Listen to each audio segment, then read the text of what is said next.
আমি আরাত্রিকা। আবার এই ভিডিওটা আমাকে করতে হচ্ছে, 1-1.5 বছর যদিও হয়ে গেছে, তাও আবার এই জিনিসটা হচ্ছে।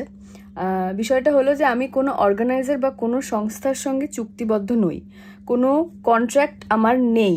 কাজেই আমি অনেক জায়গায় আমার পোস্টার পেয়েছি এবং বিভিন্ন জন আমাকে ফোন করে কাজের জন্য যদি যোগাযোগ করছেন কোনো অ্যাডস বা কিছুর জন্য, তখন উনি বলছেন যে তুমি তো এক্সক্লুসিভ আছো, আমরা দেখেছি, তো তার নাম্বারটা প্লিজ দাও, কার সাথে যোগাযোগ করবো। এরকম কোনো ব্যাপার নেই। আমার হাতে এখনও রয়েছে কয়েকটা পোস্টার যেখানে লেখা আছে যে কোনো আরাত্রিকার সঙ্গে মানে যোগাযোগ করার জন্য, যে কোনো অনুষ্ঠানের জন্য আমার সাথে যোগাযোগ করুন। বিষয়টা একদমই নয়, আমি কারোর সঙ্গে কন্ট্রাক্টে নেই। কাজেই আপনারা যেরকমভাবে এতদিন আমার সঙ্গে যোগাযোগ করে এসেছেন সেরকমভাবেই করুন। আমি কোনো সংস্থার সঙ্গে যোগাযোগ যুক্ত নই। যদি কেউ বলে থাকেন, তার জন্য আমি ক্লিয়ার করার জন্য এই ভিডিওটা করছি। এবং পরবর্তীকালে এরকম ছবি যদি আমার কাছে আসে, তাহলে আমি কিন্তু সেটা পোস্ট করে ফেসবুকে লিখব যে এই সংস্থা যারা লিখছেন আমি এক্সক্লুসিভ, তারা ভুল লিখছেন। Thank you.